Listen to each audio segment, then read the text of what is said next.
మనము నేను ఏం పాపము చేయలేదని నువ్వు చెప్పలేవు. ప్రతి ఒక్కరము కూడా మనం పాపము చేసిన వారమే. హృదయం ఎప్పుడు కూడా హృదయము చెడ్డదే, తలంపులు చెడ్డయే, ఊహ చెడ్డదే. కేవలము బాల్యము నుండే చెడ్డవంట. బాల్యము నుండి కూడా చెడ్డవై ఉండి దేవుడు చూచాడంట. ఎవరు చూచాడంట? దేవుడు, యెహోవా దేవుడు ఆకాశము నుండి ఎవరిని చూస్తున్నాడు? నరులను చూస్తున్నాడు. నరులు అంటే మన అందరం వస్తామన్నమాట. ప్రపంచంలో ప్రతి ఒక్కరు కూడా నరుడే. ప్రతి ఒక్కరిని చూసినప్పుడు మన హృదయాలు ఎలా ఉన్నాయి? బాల్యము నుండి, చిన్నప్పటి నుండి కూడా హృదయము చెడ్డ హృదయము, చెడ్డ తలంపులు, చెడ్డ ఊహ, కేవలము చెడ్డవని యెహోవా చూచెను. దేవుడు చూచి బాధపడుతున్నాడు. ఆ పాపం అందరం కూడా మనలో పాపం ఉండిపోయింది.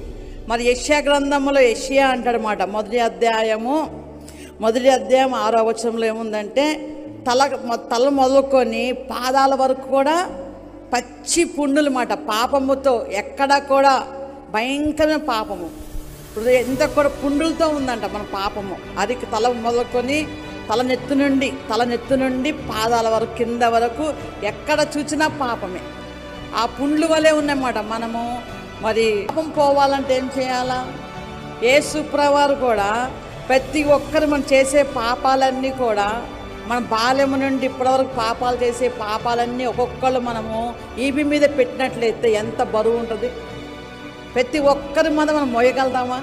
బాల్యము నుండి యవన కాలము నుండి ఇప్పటి వరకు మనం చేసే పాపాలన్నీ కూడా ఒక్కొక్కరు మోసినట్లయితే మనం పాతాళంగా దిగిపోతాం. మనం మొయ్యలేం, పాప భారం మొయ్యలేం. చాలా భయంకరంగా ఉంటుంది.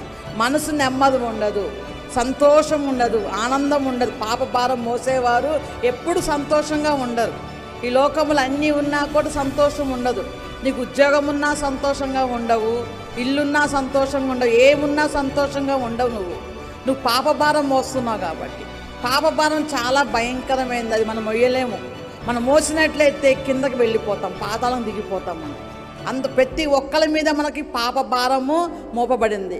అందుకే యేసు ప్రభువారు ఆ శిలువలో మనందరి కొరకు ప్రాణం పెట్టాడు. మనందరి కొరకు రక్తము కాచాడు. కొంచెం రక్తమా? ఎంత రక్తం కాచాడు? చివరి బొట్టు వరకు కాచాడు. ఆయన కాచిన గాయాలు ఎన్ని గాయాలు? 5480 గాయాలు. అన్ని గాయాలు పొందినమాట. యేసు ప్రభు ఎక్కడ చూసినా గాయమే. ఎక్కడ మన ప్రతి ఒక్కరి కొరకు ఆయన రక్తము కార్చాడు. మనం పాపాల భారమంతా పోవడానికి ఆయన రక్తము కార్చాడు. అందుకే మనం ఇంత ప్రశాంతంగా ఉన్నాం, ఎంత నెమ్మదిగా ఉన్నాం. మనకేమైనా